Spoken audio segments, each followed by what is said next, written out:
Israeli গোয়েন্দা সংস্থা মোসাদের spy ছিলেন কুখ্যাত যৌন অপরাধী জেফ্রি এপস্টেইন। যুক্তরাষ্ট্রের federal bureau of investigation FBI এর এক গোপন নথিতে উঠে এসেছে এমনই এক বিস্ফোরক অভিযোগ। 2020 সালের সেই ডকুমেন্টে দাবি করা হয় মোসাদের গুপ্তচর হিসেবে প্রশিক্ষণ দেওয়া হয়েছিল এপস্টেইনকে। এমনকি তার সঙ্গে যোগসূত্র ছিল সাবেক ইসরায়েলি প্রধানমন্ত্রী এহুদ বারাকের। গোপন সূত্রের দেওয়া তথ্যের উপর ভিত্তি করে তৈরি FBI নথিটি পরবর্তীতে এপস্টেইন ফাইলসের অংশ হিসেবে প্রকাশ পায়। অজ্ঞাতনামা সূত্র থেকে পাওয়া এসব অভিযোগের সত্যতা যাচাই করা হয়নি। তবে এপস্টেইন সংশ্লিষ্টতা থাকায় বিষয়টি নিয়ে ওয়াশিংটন থেকে তেল আবিব পর্যন্ত উঠেছে গুঞ্জনের ঝড়। প্রশ্ন হলো, এই দাবি আসলে কতটা সত্য? 2020 সালে কনফিডেন্সিয়াল হিউম্যান সোর্সের দেয়া ইনফরমেশনের উপর তৈরি FBI নথিটির মূল বিষয় ছিল যুক্তরাষ্ট্রে বিদেশি প্রভাবের আশঙ্কা। প্রকাশিত ডকুমেন্টের পেছনে থাকা সূত্রটি দাবি করে সাবেক ইসরায়েলি প্রধানমন্ত্রী এহুদ বারাকের সময়ে এপস্টেইনকে গোয়েন্দা কার্যক্রমে যুক্ত করা হয়। সূত্রটি জানায় তারা হার্ভার্ডের আইন অধ্যাপক অ্যালান ডারশোভিটস ও এপস্টেইনের মধ্যে হওয়া ফোনালাপ শুনত এবং নোট নিত। এরপর সেসব নোট সরাসরি পৌঁছে দেওয়া হতো মোসাদের কাছে। এ থেকে তারা ধারণা করেন এপস্টেইন হয়তো একজন মোসাদ এজেন্ট।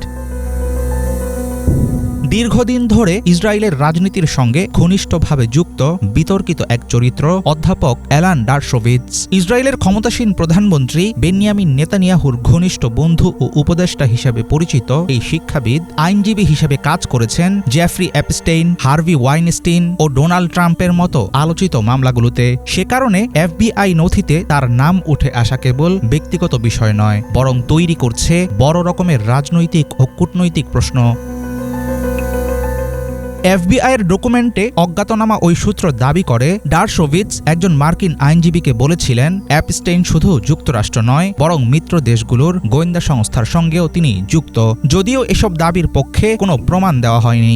FBI-এর নথিতে শুধুমাত্র ইসরায়েল নয়, একই সঙ্গে এসেছে রাশিয়া ও যুক্তরাষ্ট্রের বিভিন্ন ক্ষমতাবান পরিবারের কথা। সূত্রটি দাবি করে ডে ওয়ান ভেঞ্চার্স নামে একটি ভেঞ্চার ক্যাপিটাল ফার্ম সিলিকন ভ্যালিতে প্রযুক্তি চুরির উদ্দেশ্যে কাজ করছিল। প্রতিষ্ঠানটি প্রতিষ্ঠা করেন এপস্টেইনের সাবেক জনসংযোগ কর্মকর্তা মাশা বুচার।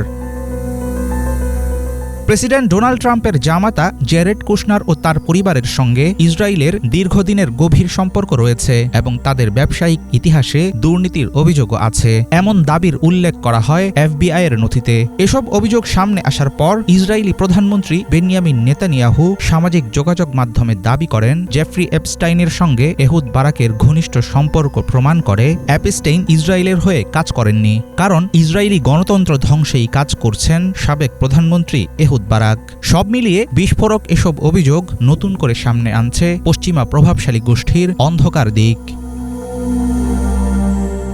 হাফিজুল ইসলাম, বাংলা ভিশন।